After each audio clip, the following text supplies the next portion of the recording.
Believe my belief. For vengeance. For loyalty. For the people.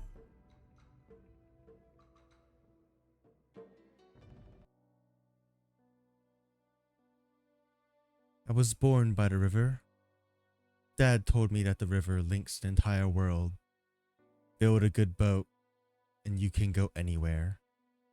Dad hated the snow. People can't go out when it snows, so business stops, and the whole family starves.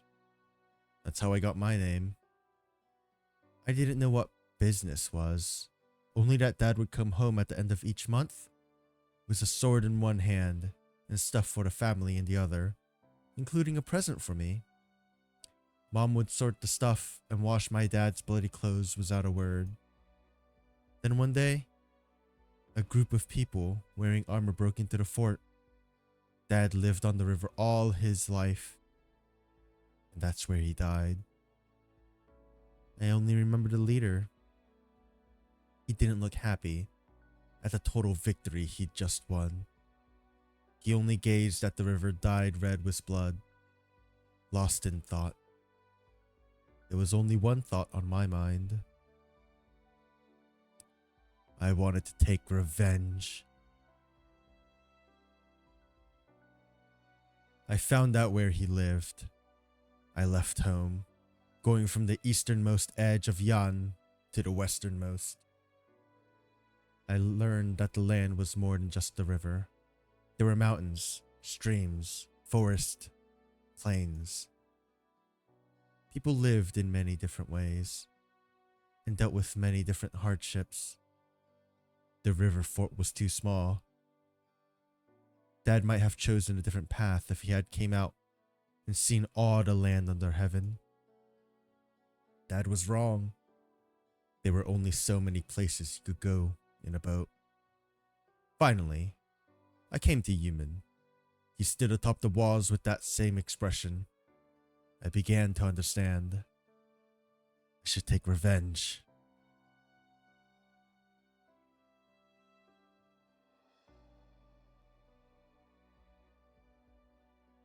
That's about it. Kwai has the sword.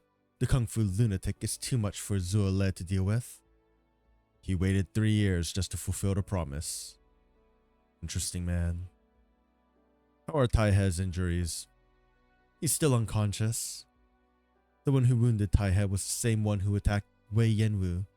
She got away in the chaos and was too fast for me to catch. Zuo-Le closed the sword forge. Many martial artists are under observation. Catastrophe lies before us, while the relationship between the military and Jiang Hu has broken down. Yumin is only going to face even more chaos. I could hardly reproach him for being impetuous. You must take action yourself. General Zhou entrusted the garrison to me. I can't very well openly defy him. You know I'm not just talking about what happened these few days. You'll be leaving soon. You must answer to those who looked up to you before you leave. Or did you think you could dodge the questions that you cannot answer clearly? People think that you're my student. Sometimes, even I forget where you came from and treat you like I would Zuo-Le, the record keeper. I've never called you master. I'm not your master. You're a natural. Most of what you could do with a sword, you learned on your own. There was little I could teach you. You hid my identity from the others, allowing me to stay at Yuman. I can't very well embed in a child in the Barrens. You never thought I would try to kill you? Or did you think I could never defeat you? You didn't have to beat me if you wanted revenge. Just slip some poison in my food, or push me off the wall. I worried that you wouldn't be able to let it go, even after killing me. I would have called you a hypocrite if I hadn't hung around you for 5 years. 5 years. It's been that long. Not so long from your point of view, is it? Why would you say that? Your appearance hasn't changed the slightest. and you still have that sad, depressed expression on your face, as though you've grown tired of seeing everything that happens in the world. The slowest burden beast would realize that you're no ordinary man. I always thought the stories about long-lived races were a myth. Turns out there's one right next to me. You knew? I just never cared. I wanted revenge. How long you could live didn't matter. And thinking about you not being an ordinary mortal is just looking for excuses. Like you said, climb the mountain one step at a time. All other thoughts are just distractions. Can one truly let go of one's obsession with vengeance? One's obsession with victory and defeat, even when one's wish is fulfilled? Distractions make your sword slow. We mortals need our obsessions in order to keep living. You know that. You weren't so forceful when we first met. You taught me a lot these 5 years. Only the basics of Kung Fu.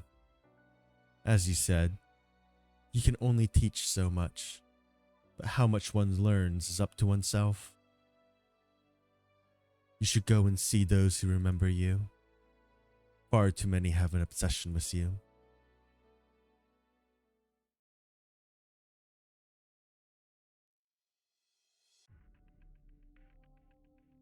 The big man is gone. Stop right there. You again. You're not in league with those criminals. Why did you steal the sword? What is your connection to the man at the clinic? I don't know them, and I don't know who he is. You don't understand what kind of trouble you've gotten yourself in. You never lived in a nomadic city, and you know nothing about human. Someone told you where the sword was and got you to steal it, but you don't understand what kind of trouble it would bring. Tell me, things may still be salvageable. I told you, I'm not acting under anyone's instructions. I'm just repaying a debt, even if the price is your life. Stop following me. Whatever the truth is, I can't sit aside and let you put yourself in danger. I'm trying to help you. Oh, your words won't change anything. You're not a good person. I'm under orders to investigate. You're the one who stole the sword. You may have your reasons, but that's no excuse for distorting the truth. The man who arrested all the Smiths at the forge can't be trusted. They tried to cover the Shanghai Zong's escape. They were there to protect it. All involved must be investigated until they are cleared of suspicion. We face the double threat of catastrophe and criminals. I must abide by my duty to human. My clan only makes weapons for strong and healthy Anasa, who have reached the age of 16. Those who receive a weapon swear to protect the young, the elderly, and the sick of the clan. You say things about not letting me put myself in danger, about protecting a city, but you only point your weapon at the common people. This is my duty. Shifu was right. You people think that you're always right, just because of your lofty justifications. I slowed down on purpose, only to find out no one was following. You two started chatting while I still have the sword. There's been a misunderstanding, sir. I asked that you return the sword to its rightful master. I heard you two arguing and more or less have an idea of what's going on. The sword belonged to the Grandmaster, but this girl sneaked it out. I'm sure he doesn't rely on any single weapon. Don't tell me he sent you after it because he missed it so much. I'm afraid I'm not at liberty to say. Causing trouble for him would delay his retirement even more. But I promise to help this girl here. What a headache. I can't really be bothered with complicated questions, but I have a quick and simple solution. Both of you have some kung fu. Why don't you two fight it out? Here and now, and whoever wins gets the sword. No weapons. Hand to hand only. Ridiculous! How can something so important be determined so callously? I'm not fighting. Yes! I'm in a hurry. Beat his ass. Oh, is she actually? Oh.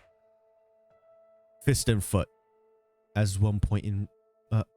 fist and foot as 1 in points of 5. Catch and parry.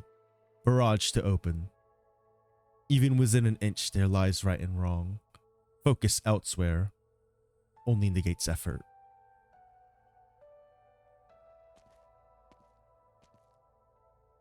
Oh?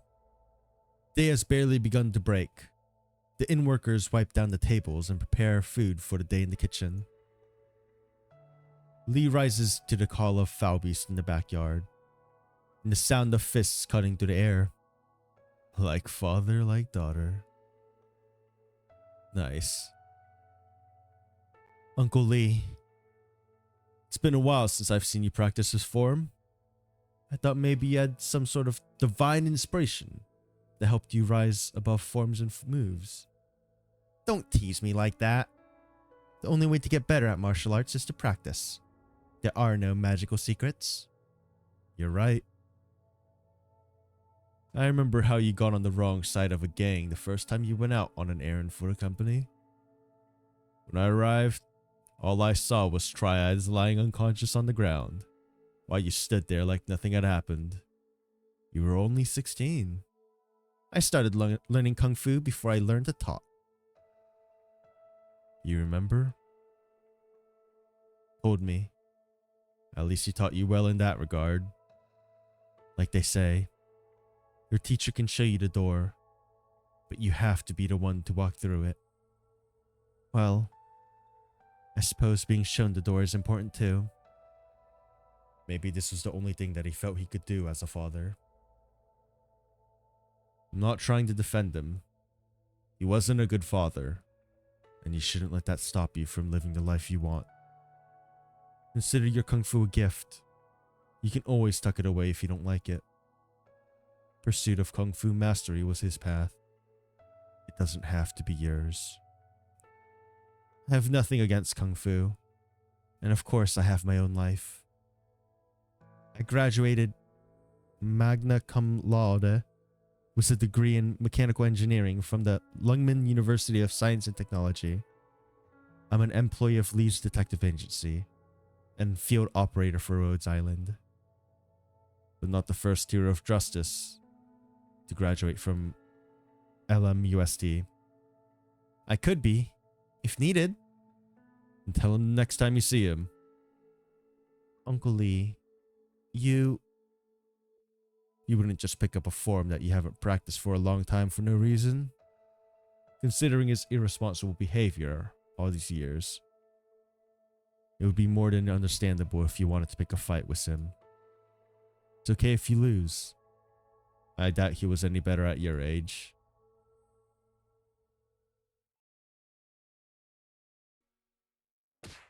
I hope they fight at the end. Zuole is young for a candle holder, but he has seen his share of cases. However, there has never been one he could not fight back, nor has he ever been taught what to do in such a situation. Does he have a guilty conscience? Or just not willing to take advantage of an injured girl? All Zuole does is block the attacks as they fall on him. They both fall to the ground, their faces covered in dirt. But the girl continues to strike with all that she has. It looks like a fight between children. Shakes head and sighs. Ah. Stop. The girl wins. Catch. Go and repay your debt. Come back and pay your medical bill. All right. Here's your sword, boy.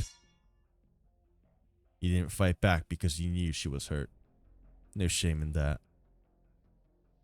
No need to give me that look. The girl promised me she'll come back. I trust her.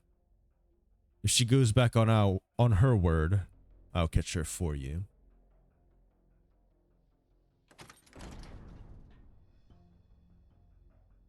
You can go now. Why are you looking at me like that? Looks like you're unharmed. Surprised? Or disappointed? I didn't want anything to happen to you. There was a misunderstanding. Sorry to get you into trouble. I've explained it to them. Everything is fine. Hold on. A soldier told me that the armband, the one you gave me, was evidence retrieved from the outside of the city the day before. Are you going to explain it to me or not? Why should I? If you already know the story. Du Yao Ye's fist stops in midair. Lin Yixia makes no motion to block or dodge. We've only just met. I can understand if you don't trust me. You wanted someone to help you check the sword forge. That's fine. But you shouldn't have used my friend as a pretext. Sorry. Stop. You don't get to apologize to me. I won't forgive you. Fine. Is this how Arknights do things? It's how I do things. Well, I'm not going to come away empty-handed from this. What did you find? Tell me everything you know. I became certain of what I had only suspected. Starting with the attack on the messenger, something was off about everything we've seen. It wasn't a coincidence that you ran into the Shanghai Zong at the Sword Forge. It's proof that Meng was in league with them. So it was him? He is the only one with both the motivation and the means to plan all this. I don't understand why he would do it. What else do you know about my friend's whereabouts? Not much. I sent someone to look into it. In the worst case scenario, all of Yumin could be in great danger. I hope this is not his goal, or that he has a plan.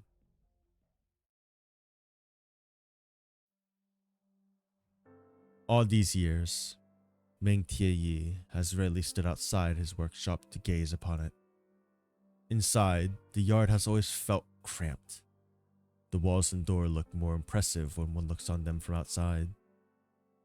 There are only a few days left of the months-long market. The streets are busy as ever, making the lonely sword forge feel conspicuous in comparison. Closed sign has fallen to the ground, replaced by red and white ceiling tape. A rivet has fallen from the door. He has never noticed, nor has anyone told him.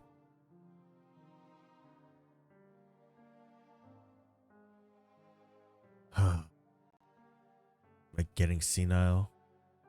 I couldn't even get this one last thing done properly.